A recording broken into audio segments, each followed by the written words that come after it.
Hello friends, welcome back to MP classes. आज की class में हम स्टडी करने वाले हैं AC circuit, AC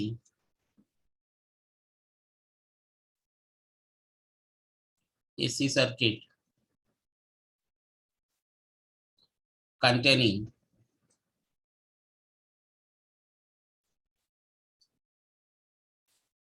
pure inductor.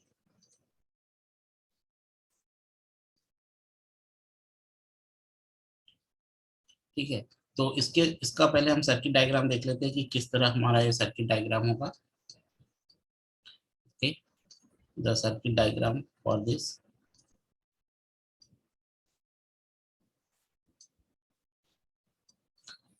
इसमें हम इंडक्टर के अक्रॉस में एक साइनसोइडल एसी वोल्टेज अप्लाई करेंगे।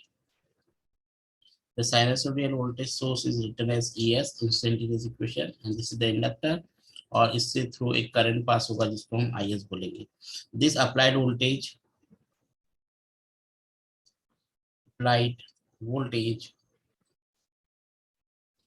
small e is written as EM sin omega T, equation 1। ये एक्सप्रेशन हमें बहुत अच्छे तरीके से पता है कि इंस्टेंटेनियस वोल्टेज का एक्सप्रेशन है। इसी तरह जब ये वोल्टेज हम इस इंडक्टर के अक्रॉस अप्लाई करेंगे और करंट पास होगा, तो हमें पता है कि जब भी इंडक्टर के थ्रू करंट पास होगा तो इसमें एक ईएमएफ इंड्यूस होगा। That induced in the inductor is given by IL, है ना। Induced EMF in the inductor, पर इसको शॉर्ट में लिख सकते हैं थोड़ा सा, in the inductor L. So that is given by EL equal to L di by dt। Okay, so ये L di by dt अपन यहाँ पे लिखेंगे, right? And how this induced EMF will be calculated as। तो अब हमें ये चीज समझनी चाहिए कि ये कैलकुलेशन कैसे होगा। तो यहाँ पर हम इक्वेशन को नाम दे दें, ये इक्वेशन 1 होगी, यहाँ पे हम इक्वेशन 2 बनाने वाले हैं। बेसिकली हम इस सर्किट में क्या निकालने वाले हैं, वोल्टेज और करंट के बीच में रिलेशन निकालने वाले हैं। जैसा हमको इक्वेशन ई से पता है कि जो ईएमएफ अप्लाइड है that is EM sign omega T, और वो कंप्लीट वोल्टेज, देखिए इंडक्टर, ये जो इंडक्टर है और ये जो अप्लाइड वोल्टेज ई है ये एग्जैक्टली पैरेलल है, तो दैट इज पैरेलल कनेक्शन। और पैरेलल कनेक्शन में जो भी आप वोल्टेज आप अप्लाई करोगे that will be equal to the voltage across the parameter. तो जो भी वोल्टेज इंडक्टर के अक्रॉस होगा वही यहाँ पे इनपुट में भी होगा। अब यहाँ पे जो हम रिलेशन निकालने वाले हैं वोल्टेज और करंट के बीच में, तो हम क्या पाएंगे कि current will be lag behind the voltage bye 90 degree. तो सबसे पहले हम ये समझ ले कि ये जो इंडक्टर में ये फिनोमिना होती है ये क्यों होती है। तो उसके लिए मैं यहाँ पे एक छोटा सा एग्जाम्पल आपको फिनोमिना बता देते हैं कि कैसे होता है। इंडक्टर क्या करता है, बेसिकली इंडक्टर एनर्जी स्टोर करता है मैग्नेटिक फॉर्म में, है ना, और वो करंट की एनर्जी को मैग्नेटिक फॉर्म में कन्वर्ट करता है। जैसे देखिए यहाँ पे अपने करंट इनपुट दिया, ये करंट आई यहाँ से फ्लो होगा और आउटपुट में भी आई निकलेगा, and this is our inductor L. और जैसा हम कह रहे हैं कि inductor store the energy in the form of magnetic flux, तो ये क्या, इसके कहने का मतलब क्या है। अब मान लीजिए जो करंट आई है इसको अपने टोटल करंट 3 पार्ट में बांट दिया, I1 plus I2 plus I3। ऐसा आप मान के चले कि हमने इसको 3 पार्ट में बांट दिया। तो फॉर एग्जाम्पल अब लीजिए यहाँ पे मान लीजिए इस करंट का I1 पार्ट आएगा, तो जैसा मैंने बताया कि inductor will store the energy in the form of flux, तो करंट I1 आएगा, तो करंट I किस में कन्वर्ट हो जाएगा, एक फ्लक्स Φ1 में कन्वर्ट हो जाएगा। भाई जो करंट का एक पार्ट आया फॉर एग्जांपल, तो उसमें Φ1 फ्लक्स क्रिएट हो गया। अब इसके बाद क्या होगा, फिर करंट का सेकंड पार्ट भी आएगा, भाई टोटल करंट आना है तो करंट का सेकंड पार्ट आएगा। तो इस करंट के सेकंड पार्ट के कारण क्या होगा, यहाँ पे एक फ्लक्स Φ2 क्रिएट होगा, लेकिन जो Φ1 है यहाँ पे पहले ही टर्न में सेटअप हो गया है, तो उसको Φ2 के लिए स्पेस नहीं है, तो Φ1 क्या होगा, यहाँ पे सेकंड टर्न पे शिफ्ट हो जाएगा। ऐसा हम कंसिडर करते हैं, इमेजिनेशन करना है आपको कि जो Φ1 है वो क्या होगा, सेकंड टर्न पे शिफ्ट हो जाएगा और Φ2 यहाँ पे आ जाएगा। ठीक है, इसी तरह यदि जब I3 करंट आएगा तो इसके कारण एक फ्लक्स Φ3 भी आएगा। तो अब फिर Φ3 के लिए स्पेस नहीं है, तो क्या होगा, Φ1 यहाँ शिफ्ट होगा, Φ2 यहाँ शिफ्ट होगा और हमारा Φ3 यहाँ पे Φ3 आ जाएगा। तो इस तरह क्या हो रहा है, current is inserting in the inductor and, है ना, करंट क्या हो रहा है, इंडक्टर में इंसर्ट हो रहा है, वैसे ही फ्लक्स भी क्या हो रहा है, शिफ्ट होते जा रहा है। जैसे जैसे करंट आ रहा है वैसे वैसे फ्लक्स सेटअप शिफ्ट होते जा रहा है। तो हम कह सकते हैं कि जीरो से लेके, जैसे ये हमारी फिनोमिना है, ये हमारा साइन वेव है ओमेगा टी, ये जीरो से स्टार्ट हुआ है, पाई तक चला, फिर 2 पाई तक है, और 90 डिग्री पे मैक्सिमम है ना। तो इसमें फ्लक्स कब तक मैक्सिमम आएगा, इसमें मैक्सिमम फ्लक्स कब तक आ सकता है, at 90 degree. Maximum flux is possible कब, 90 डिग्री पे मैक्सिमम फ्लक्स पॉसिबल है। उसके बाद क्या है, करंट डिक्रीज हो रहा है, तो ऑब्वियसली फ्लक्स भी डिक्रीज होगा, क्योंकि इंडक्टर में जो फ्लक्स आ रहा है वो that is proportional to the current. तो जैसी फिनोमिना करंट की रहेगी वैसे ही फिनोमिना फ्लक्स की रहेगी। तो अब क्या होगा, अब ये लास्ट एंड टर्न आ जाएगा, तो अब यहाँ से फ्लक्स क्या है, बाहर निकलना स्टार्ट करेगा। तो φ1 बाहर होगा, फिर φ2 बाहर होगा, और फिर φ3 बाहर होगा। तो बाहर होगा तो किसके फॉर्म में, इलेक्ट्रिकल के फॉर्म में, है ना। तो इनपुट एनर्जी क्या थी, इलेक्ट्रिकल थी। इंडक्टर में किस फॉर्म में स्टोर हुई, मैग्नेटिक फॉर्म में। फिर इंडक्टर से बाहर कैसे आई, इलेक्ट्रिकल फॉर्म में। तो इंडक्टर बेसिकली क्या करता है, inductor is converting energy electrical to flux, electrical से मैग्नेटिक फॉर्मेट में, और मैग्नेटिक से फिर से इलेक्ट्रिकल फॉर्म में। So this is the conversion of the electric energy from electrical to magnetic, magnetic to electrical. अब ये फिनोमिना किसके थ्रू हो रही है, ये फिनोमिना हो रही है करंट के कारण। और करंट क्या हो रहा है, current is maximum at 90 degree.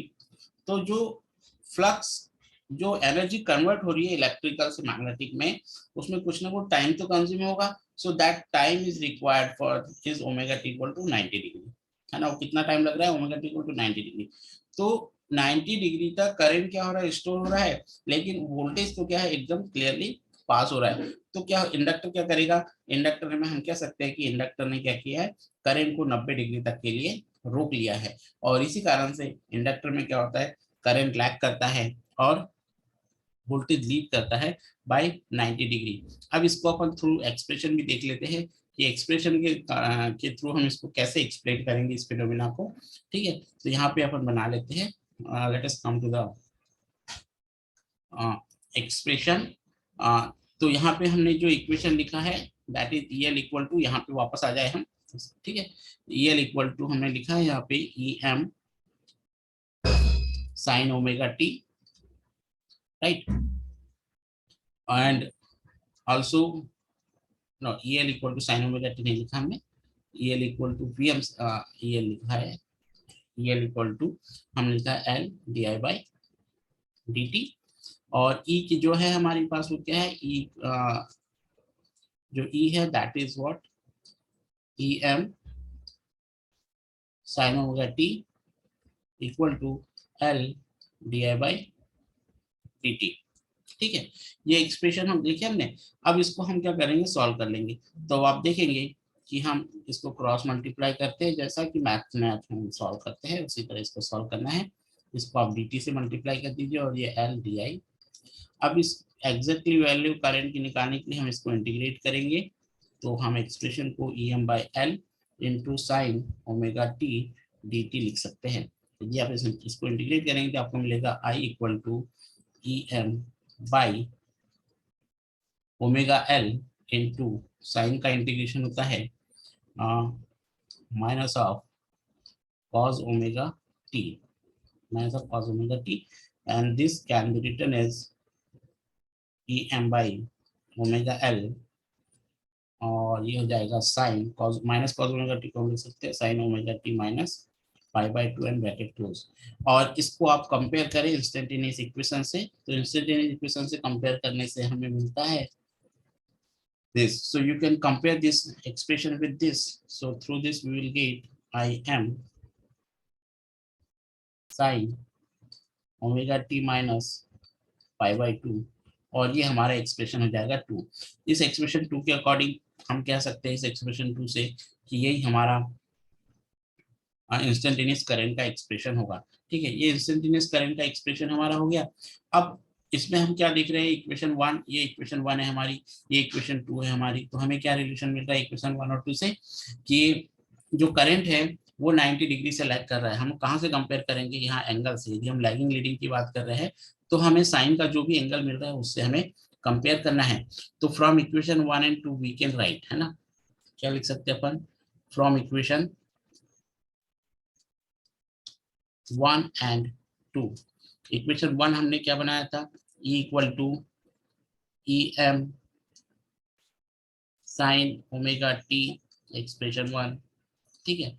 और एक्सप्रेशन 2 हमारा बना small I equal to IM sine omega T minus π/2, ये एक्सप्रेशन हो गया 2, ठीक है। अब इस दोनों एक्सप्रेशन से हम देख रहे हैं कि current is lagging by 90 degree, है ना। फ्रॉम इक्वेशन 1 एंड 2 हमने क्या पाया यहाँ से कि जो करंट है वो लैग कर रहा है, so we can write the current I lags behind voltage by 90 degree. This is the conclusion, ठीक है। तो ऐसे सर्किट कंटेनिंग प्योर इंडक्टर में हम ये रिलेशन पाते हैं, ठीक है। अब इसके बाद अब हमें क्या देखना है, हमें ये देखना है कि इसका फेजर डायग्राम क्या बनेगा। So what will be the phasor diagram for this. तो अपन यहाँ पे देखते हैं, फेजर डायग्राम ड्रॉ करते हैं। The phasor diagram, phasor diagram क्या होता है, फेजर डायग्राम रिलेशन देता है हमें वोल्टेज और करंट के बीच में कि क्या रिलेशन मिलता है, what is the phase difference, what is the magnitude and this all, okay. तो ये हमने बना लिया वोल्टेज और करंट का एक्सिस, है ना। ये हमारा वोल्टेज हो गया, वोल्टेज अक्रॉस द इंडक्टर, इसको हम VL लिखा और हम इसको EL भी लिख सकते हैं, और इस करंट को हम IL लिख सकते हैं। और एक्सप्रेशन के थ्रू हमने ये पाया कि ये 90 अंश का फेज डिफरेंस है और ये हमारा ओरिजिन एक्सिस है। So this will be the phasor diagram. जो एंगल है वो हमारा हम एंटी क्लॉकवाइज डायरेक्शन में मेजर करते हैं, तो इसके अकॉर्डिंग आप देख सकते हैं कि जो एरो के साइड में जो भी क्वांटिटी आ रही है वोल्टेज या करंट वो लीड करेगी। तो यहाँ पे हम कह सकते हैं the current is lagging behind the voltage, और we can say the voltage is leading than the inductor current, है ना। तो ये अपन इसको यहाँ पे लिख सकते हैं। अब इसके थ्रू क्या करना है, हमें इंस्टेंटेनियस पावर कैलकुलेट करनी है। तो इंस्टेंटेनियस पावर क्या होगी, द पावर, है ना। पावर इज वेरी सिंपल, आपको पता है E इंटू आई, जैसा कि हमने लास्ट वीडियो में भी देखा है। तो हम इसको लिख सकते हैं EM sine omega T into IM sine omega T minus π/2, ठीक है। ये हमने तो इक्वेशन लिख लिया। अब इसको आप कैलकुलेट करिए, थोड़ा सा कैलकुलेशन जरूरी है। EM हो गया, और ये हो गया sine omega T into sine omega T minus π/2, ठीक है। अब ये होने से क्या होगा, ये हो जाएगा EM ठीक है, और ये हो जाएगा।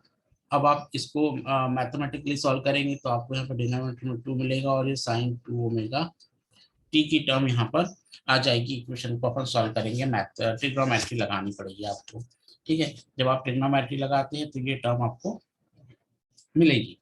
तो इस टर्म के अकॉर्डिंग हम जो पावर पा रहे हैं वो पावर क्या है, डबल फ्रीक्वेंसी पावर है ना। जो पावर है हमारी कौन सी है, this is the double frequency power, ठीक है। सो इस डबल फ्रीक्वेंसी पावर में को हम निग्लेक्ट करते हैं, double frequency power is not required, ठीक है। So what we can say the double frequency term, हम इसको लिख देते हैं यहाँ पे, मैं लिख देता हूँ नहीं तो समझ में नहीं आएगा।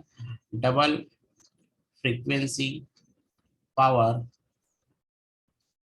Is neglected